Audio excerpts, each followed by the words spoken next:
هو يريد التعليق مرة أخرى. سيد حمدين صباحي تفضل. لا أنا عاوز أعلق على كلامك. مش لب القضية اجتماعهم بحماس.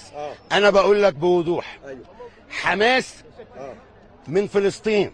فلسطين دي في قلب كل عربي ومصري. احنا في هذا المكان اللي دافعنا عن فلسطين ودفعنا أرواح ودماء مصرية، ومش هندفع حماس فاتورة أخطاء الإخوان.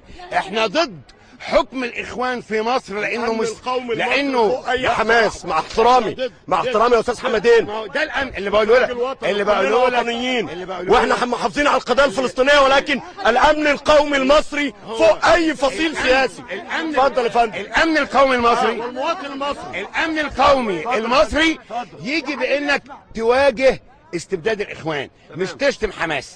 ليه بقى؟ عشان كده عاوزين نتفق. فلسطين كلها، المقاومة كلها، حماس او غير حماس، في عين المصريين وعلى راسهم. مش هنعاقب حماس عشان اخطاء المرسي بتاعنا، مش هنعاقب حماس عشان اخطاء محمد مرسي. هنفضل، لان لا دم مصري في رقبة حماس. اشاعات كاذبة. والإسلامية بمحاكمة الاحتلال أن يقوموا أيضا بتقديم مجرمي الحرب الصهاينة الذين اعتدوا على شعبنا ولا زالوا يعتدون، يقدمونهم كمجرمي حرب أمام المحاكم الدولية.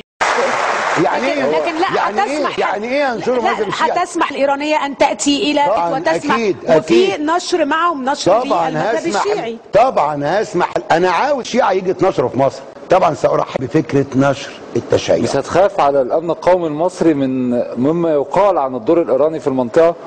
أنا راجل عاوز علاقات مع إيران طبيعي لأمتنا العربية، وفي مثلث عربي إيراني في قلب العالم الإسلامي. العلاقة الصح اللي تفيد العرب والإيرانيين، مش إن احنا نقعد نقطع في هدوم بعض أو نقاتل لبعض.